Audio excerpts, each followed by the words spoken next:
we are going to discuss on the poem An Essay on Man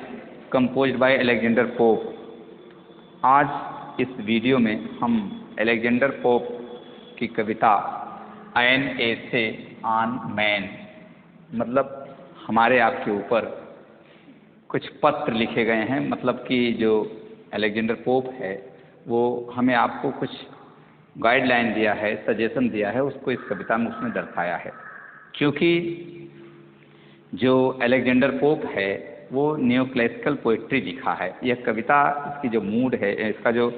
form है लिखने का, इसको Alexander pope ने न्यू क्लासिकल पोइट्री में लिखा है। So I want to know about the personal life of Alexander Pope and personal incidents of Alexander Pope, and how could he serve the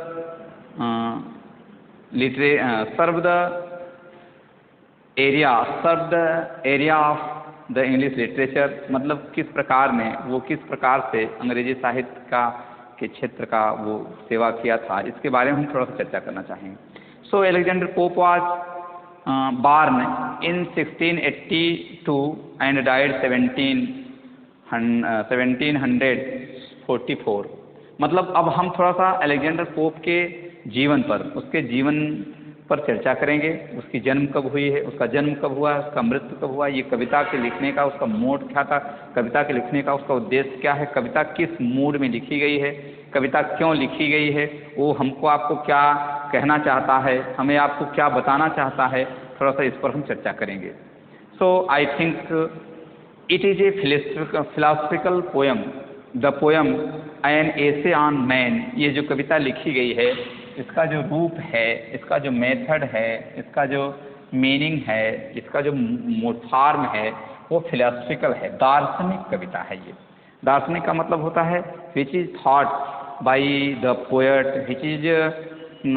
thought by the poet, which is considered by the poet in the memory of, in the thought of A religion, in the thought of the religion, मतलब कि धार्मिक प्रवृत्तियों, in the tendency of the religion, मतलब धार्मिक प्रवृत्तियों का समायोजन, धार्मिक प्रवृत्तियों का जिसमें क्या कहते हैं मिश्रण होता है, धार्मिक प्रवृत्तियाँ जहाँ पर पाई जाती हैं उसको कहा जाता है क्या कहते हैं कि धार्मिक प्रवृत्तियों से संबंधित वो कविता, मतलब वो फिलोसफिकल है, दार्शनिक है, जिसमें दर्शन को, जिसमें हाई थिंकिंग को रिगार्ड किया गया है, माना गया है, वो उससे रिलेटेड ये फिलोसफिकल पोएम है, दार्शनिक कविता है। तो इस प्रकार से ये कविता जो है वो दार्शनिक कविता है, मतलब ये जो कविता है वो दार्शनिक है। मतलब इसमें कवि जो अलेक्जेंडर पोप है वो दर्शन को, मतलब कि the relationship of the God and and he says that all things that is beyond human beings, मतलब वो यहाँ पर जो है दर्शन, मतलब दार्शनिक सोच को जो है थोड़ा सा आगे करके दार्शनिक सोच को बढ़ावा देते हुए इस कविता को लिखा है। So in the next thing it is a moral epistle poem. वो आगे कहा गया, जैसा कि मैं चर्चा कर रहा हूँ कि ये धार्मिक मतलब कि धार्मिक पत्र मतलब होता है कि ये मॉरल इपिस्टल पोएम है, मतलब ये नैतिक धर्म पत्र, मतलब कि नैतिकता का समावेश है इस कविता में। So Alexander Pope has written this poem in the mood of, in the thought of moral epistle, मतलब it is called also moral epistle poem, the नैतिक धर्मपत्र रूप, नैतिक धर्मपत्र रूपी कविता ये लिखी गई है। मतलब ये नैतिक धर्मपत्र, मतलब इसमें धर्म की बातों को, धर्म की क्या कहते हैं विचारों को कविता में संकलित किया गया है। अलेक्जेंडर पोप ने इस प्रकार से लिखा है। So I think an essay on man published in 1733 to 34, मतलब ये अलेक्जेंडर पोप की ये कविता जो है, मतलब इसका जो वर्ष है, संकलन, इसका जो वर्ष है, पब्लिकेशन का जो वर्ष है, वो पाया जाता है 1733 से 34 के बीच में। It is regarding that it is also probably written and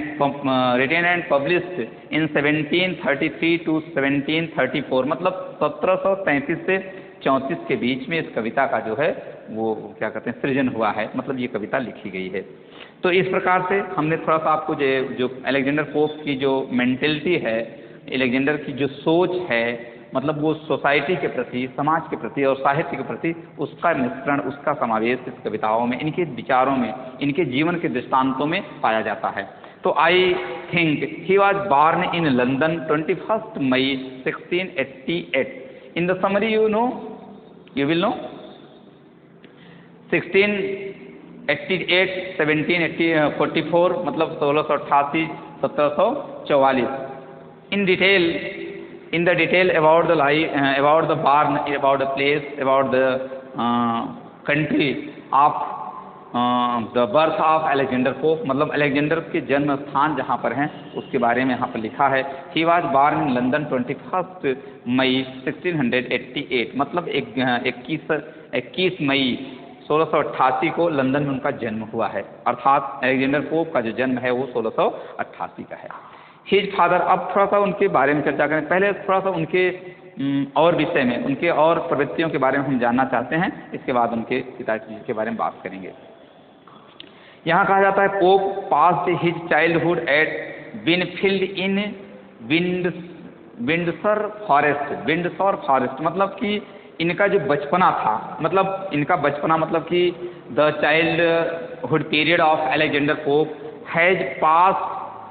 eight Winfield in Windsor forest, मतलब ये स्थान है, विनफील्ड नाम का एक स्थान है जो लंदन में है, जो वहाँ पर स्थित है। वो विंडसर फॉरेस्ट मतलब एक ऐसे जगह का नाम है जहाँ पर इनका बचपना, मतलब इनकी छोटी सी अवस्था जो थी वो बीती थी। अब थोड़ा सा इनके पिताजी के बारे में कहा जाता है कि इनके पिताजी किस प्रवृत्ति के थे, कैसे मिजाज के थे, मतलब किस प्रकार का वातावरण इनके घर का, घर के माहौल का था। His father was a linen draper, ये मतलब कि he was also a businessman of the cotton से, मतलब ये सूती कपड़ों के व्यापारी हैं। यहाँ पर उनका वो मिलता है, दृष्टांत मिलता है कि लीन एंड ड्रॉपर मतलब सूती कपड़ों के बजाज, मतलब व्यापारी, एक प्रकार से मर्चेंट, एक प्रकार से बिजनेसमैन। तो अर्थात ये हम पाते हैं, we find that Alexander Pope was related to the family of a businessman. It is proved that, ये सिद्ध होता है कि जब उनके पिताजी एक व्यापारी थे, इसका मतलब है कि अलेक्जेंडर पोप जो है एक व्यापारी के घर, मतलब उनके पिताजी एक व्यापारी थे, उनके परिवार का जो व्यवसाय था, कारोबार था, वो व्यापार का था। So I think Pope pass his childhood, I have discussed, he was physically weak and deformed, he was not very strong in physical way, मतलब वो शारीरिक रूप से वो बहुत मजबूत नहीं थे। उनकी जो शरीर थी, उनका जो शरीर का बनावट था, ऐसा मिलता है, ऐसा दृष्टांत पाया जाता है। इसका मतलब कि these lines are very important about which lines are related to his life, so these are very important, so you should know, the students should know about the important line which are related of his life, मतलब उनके जीवन से संबंधित जो भी पंक्तियां हैं, it should be noted by the students, मतलब उनको आप लोगों को याद करना चाहिए, जानना चाहिए, लिख लेना चाहिए, क्योंकि अलेक्जेंडर पोप भी एक जो है महान कवि हैं। वो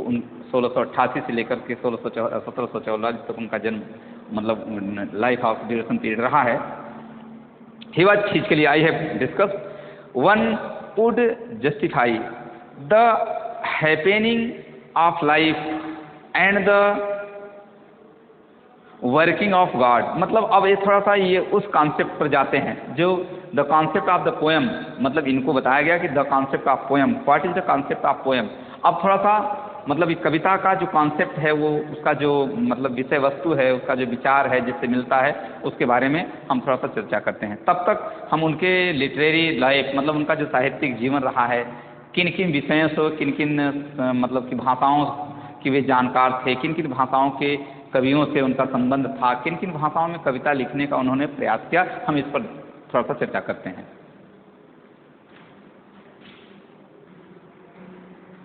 In the next view of the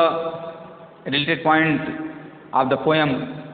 he dipped into great number of English, French, Italian, Latin and Greek poets. मतलब डिप्ट का मतलब यहाँ पर गोता लगाने का तात्पर्य यहाँ पर है कि वे जो है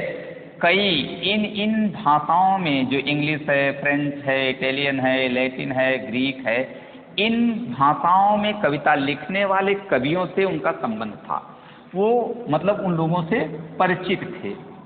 यहाँ मतलब होगा डिप्ड का मतलब होता है परिचित थे, मतलब उन लोगों से उनका संबंध, उन लोगों से इनका संबंध था। Alexander pope he dipped into great number of, मतलब इन प्रकार के, इन कविताओं के, इस भाषा में लिखी गई कविताओं के कवियों के जीवन, कवियों के कविताओं के बारे में इन्होंने काफ़ी खूब जानकारी हासिल कर ली थी। अर्थात he dipped into a great number of English, French, Italian, मतलब ये तमाम प्रकार की जो भाषाएं आपको दिखाई पड़ रही है, इंग्लिश है, फ्रेंच है, इटालियन है, लैटिन है ना, ग्रीक, मतलब इन भाषाओं में लिखने वाली कविताएं, लिखने वाले कवि जो थे उनसे ये बखूबी परिचित थे। I mean to say that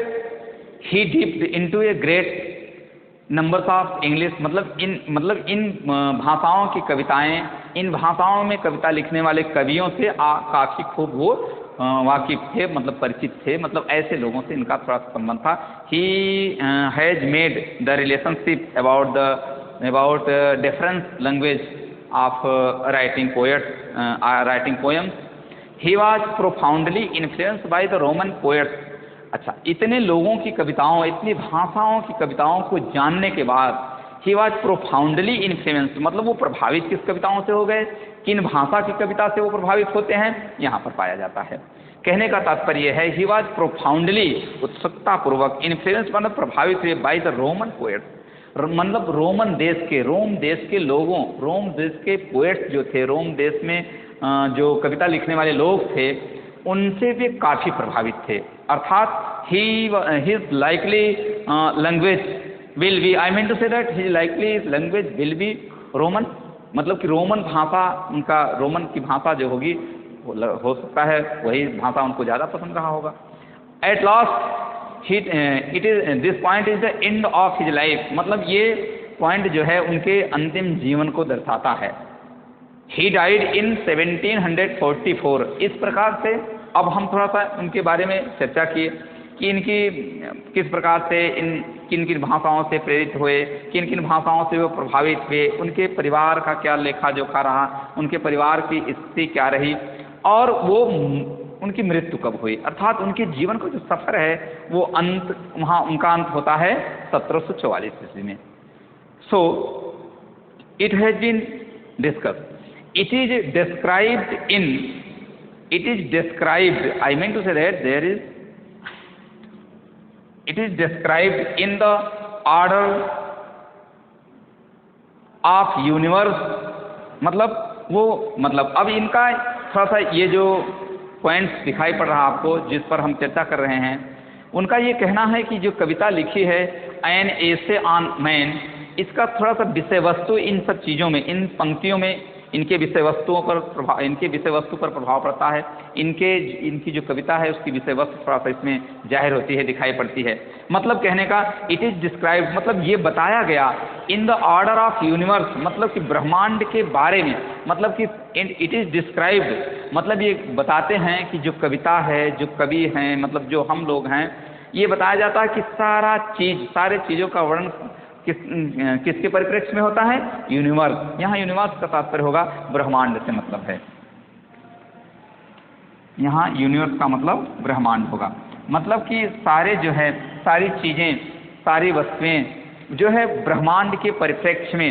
उसके ऑन बिहाफ ऑफ सारी चीज़ों का वर्णन किया गया है। मतलब जो all the things, all the creatures, all the human beings and all the things which are surrounding him, which are surrounding us, these things are related to the description of the universe।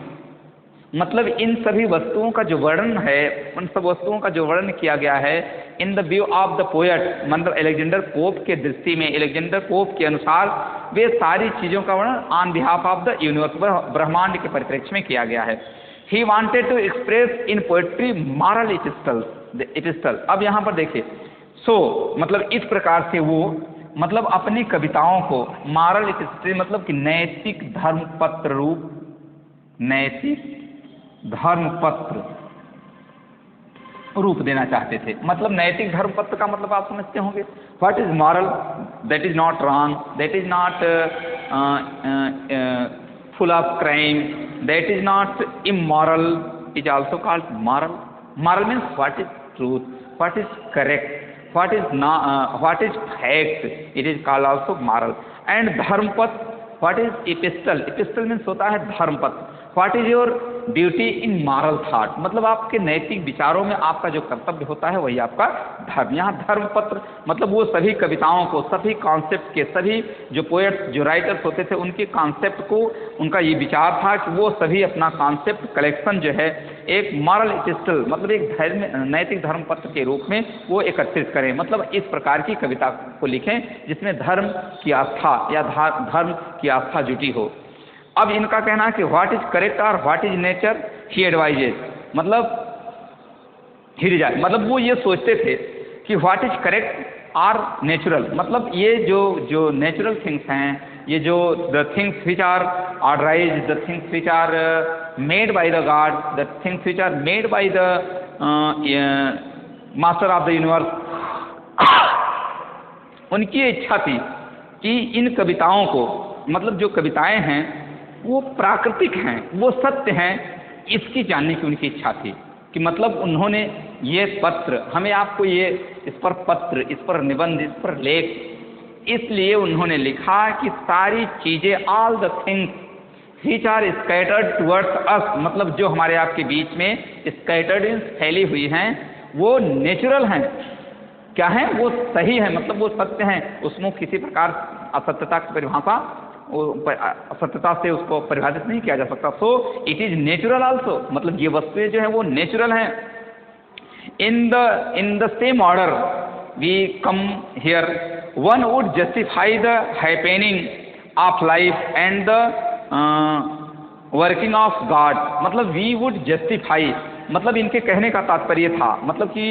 Alexander pope ये कहना चाहते थे कि हमें आपको ये निर्णय, मतलब ये बातें समझना चाहिए, जस्टिफाई करना चाहिए। क्या जस्टिफिकेशन करना चाहिए कि द हैपनिंग ऑफ लाइफ, मतलब जीवन का जो घटना चक्र है, मतलब जो हमारे आपके जीवन में जो पासिंग टाइम है वो घटना चक्र है, and the working of God, मतलब this is the relation, this is the related to the working of God, मतलब ये जो घटना चक्र है हमारे आपके जीवन में जो भी दृष्टांत, जो भी चीज़ें आती हैं वो it is a kind of working of God, मतलब he believe that all the things, all the atmosphere which are appearing or which are scattered towards us, these things, these atmosphere and these all inverse things, मतलब जो ब्रह्मांड की सारी चीज़ें हैं, it is a working of God, मतलब उन्होंने कहा कि ये तो एक ईश्वर का कार्य है, मतलब ईश्वर के कार्य के परिधि में सारी वस्तुएं जो है क्या कहते हैं निहित हैं, सारी वस्तुएं जो है वो कंसिस्ट हैं, मतलब उनका कहना था कि वन वुड जस्टिफाई, मैंने हमें आपको ये करना होगा, क्या करना होगा, हैपनिंग लाइफ, हमारे आपके जीवन में जो घटनाएं घट रही हैं उसको ये मानना पड़ेगा, and the working of God, मतलब ईश्वर के जो कार्य हैं, ईश्वर की जो प्रवृत्तियां हैं, उनके कार्य प्रवृत्तियों से मिलने वाली जो चीज़ें हैं उसको ये मानना पड़ेगा कि ये ईश्वर का एक चक्र है, ईश्वर के द्वारा चलाया गया एक चक्र है, टाइम का एक चक्र है। All the things which are related to the God, which are related to the inspiration of God, all things that is beyond human beings, वो आगे ये बताते हैं, वो अलेक्जेंडर पोप ये कहते हैं इस कविता के संदर्भ में, वो बताते हैं कि सभी वस्तुएं हमारे आपके मानव जीवन से परे हैं, मतलब there is no relation, there is no control on these things by the human beings, मतलब कि हमारे आपके द्वारा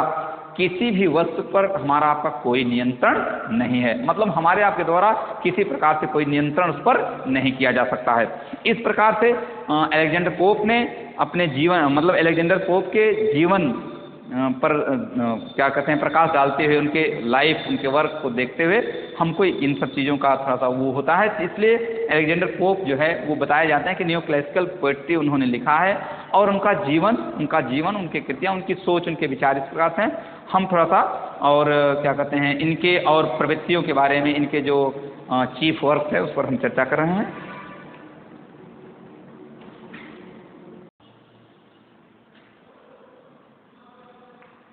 Discussing about the life of Alexander Pope, we reach there, हम यहाँ पहुँचते हैं, we want to express about the chief works of Alexander Pope, which works has been written, which works are written by Alexander Pope. He has given his chief works.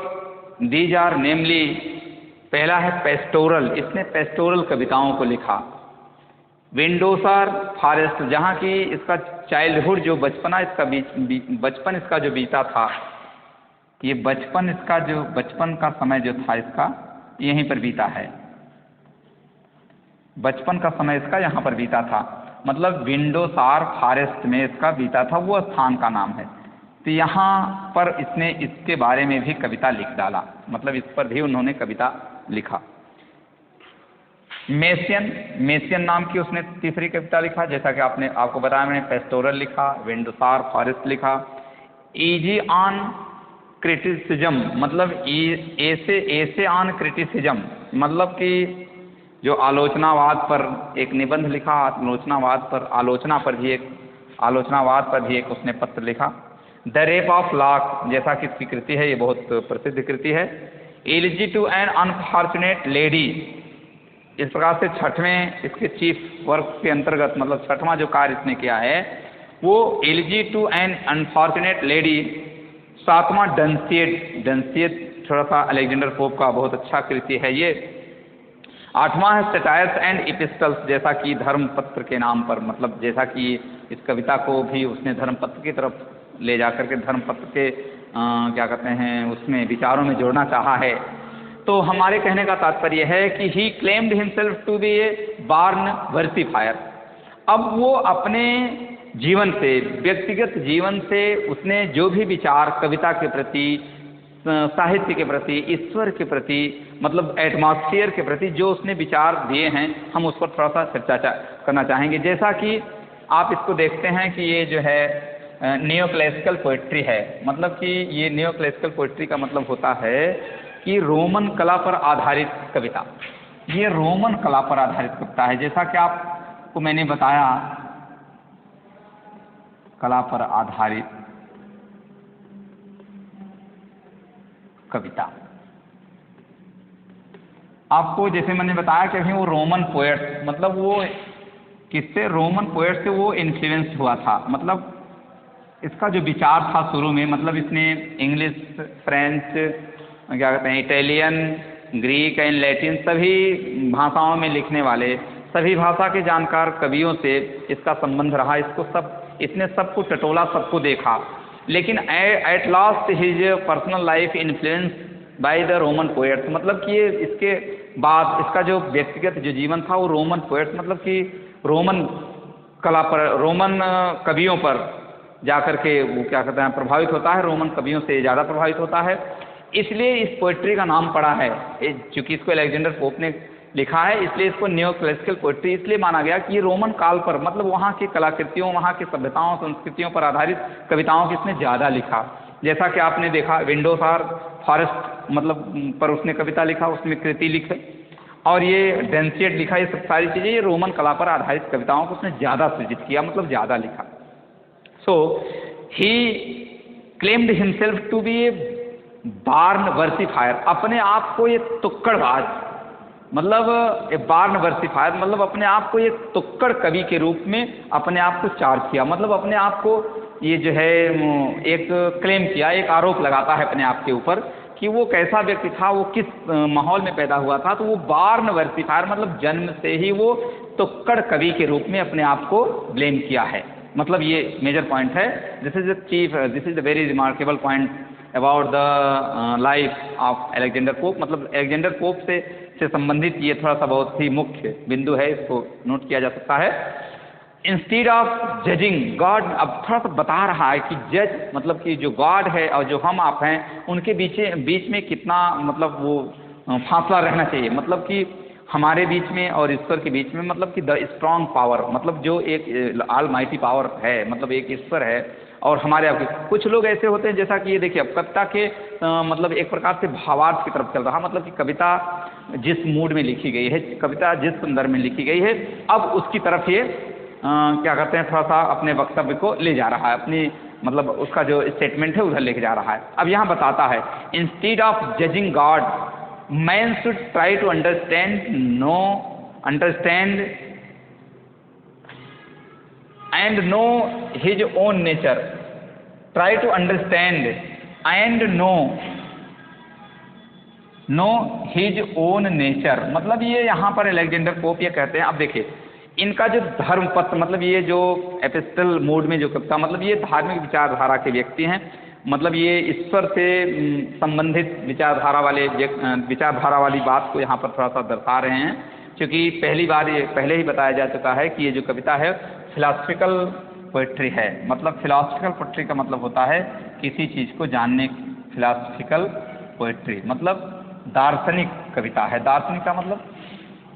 Philosophical poetry, ये दार्शनिक कविता के रूप में इन्होंने कविता का सृजन किया है। मतलब ये दार्शनिक कविता है, उच्च सोच महत्वाकांक्षा की कविता है, जो ईश्वर के बारे में सोचता है। क्या सोचता है कि हमें आपको ईश्वर के निर्णय और ईश्वर के बारे में सोचने से पहले हमें आपको अपने को ही समझने की कोशिश करना चाहिए। और क्या करना चाहिए, to know his own nature, अपने व्यक्तित्व, अपने व्यवहार, अपने गुणों को, अपने प्रकृति को, मतलब अपना जो नेचर है, अपना जो कैरेक्टर है, अपना जो गुण है, उसको जानने की कोशिश करना चाहिए। His own feelings, emotion and own working, और हमें अपनी भावनाओं से अवगत होना चाहिए, हमें अपने आंतरिक विचारों से अवगत होना चाहिए, और अपने आंतरिक कार्य, हमारे आपके जो कार्य हैं, जो which can not be justified, it is correct और इनकरेक्ट, हमको इन सब चीज़ों पर जज करना चाहिए, हमें इन सब चीज़ों पर जज करना चाहिए, मैंने निर्णय लेना चाहिए, ये देखना चाहिए कि क्या सही है क्या गलत है। We should not think about the judgement of God, we should not think about the area of God, the character of God, the judgement of God and the judging statement of the God. So man's position lies between God and the material world, मतलब कि हमारी आपकी जो स्थिति है वो क्या है,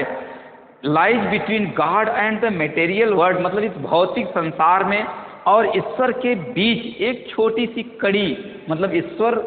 के बीच, मतलब ईश्वर से और इस भौतिक संसार से थोड़ी सी कड़ी से जो है इसको जोड़ा गया है, मतलब थोड़ी सी कड़ी जो है इसको जोड़े हुए है। Some men are proud of their achievement, ये देखा जाता है, ये अलेक्जेंडर पोप कहता है कि हमने ये देखा है कि कुछ लोग अपने कुछ थोड़ी सी उपलब्धि के कारण अपने आप को बहुत प्राउडी, बहुत घमंडी, बहुत अहम भावना में ले जाते हैं और उनका प्राउड, उनका अहंकार जो है दिखाई पड़ने लगता है।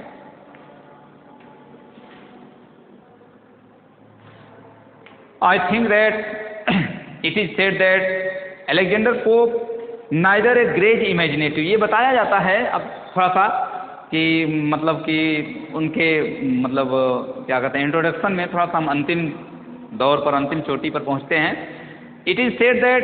Alexander Pope was neither a great imaginative writer, मतलब वो बहुत कल्पना करने वाले, बहुत कल्पना की तरफ जाने वाले कवि नहीं थे, नार डीप थिंकर, और वो जो बहुत गहराई तक सोचने वाले कवि नहीं थे। मतलब कि ऐसा नहीं कहा जाता कि ये बहुत कल्पना, मतलब सारी चीज़ें कल्पना वाली लिख दी है, या बहुत गहराई वाली बात लिख दी, जो गहराई में हो उसको हम अपना समझते हैं। It he was the very embodiment of the kind of intelligence, मतलब ये बहुत एम्बॉडीमेंट मतलब होता है कि जैसे उनकी बुद्धि जो थी वो बहुत एम्बॉडीमेंट मतलब बहुत प्रखर थी, उसमें बहुत अलंकार,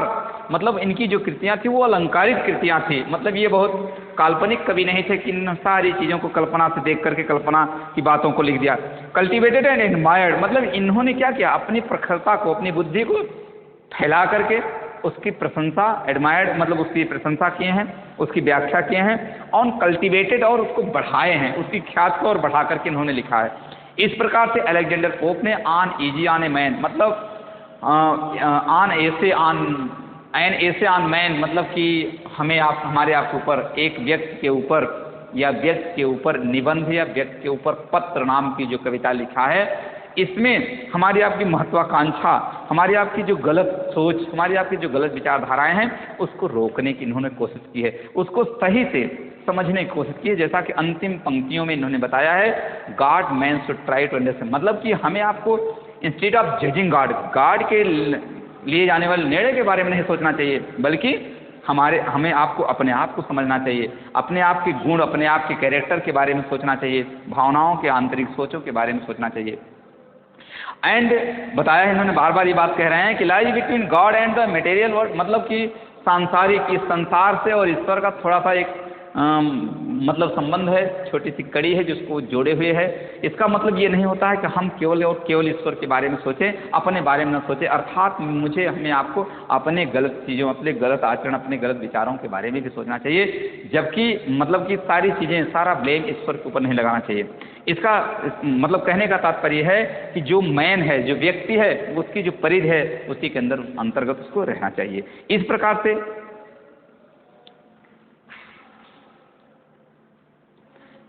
So, I think that the introduction of Alexander Pope, the introduction about Alexander Pope, who has written this poem, and I mean to say that the introduction about the poet Alexander Pope has completed. I have introduced about something of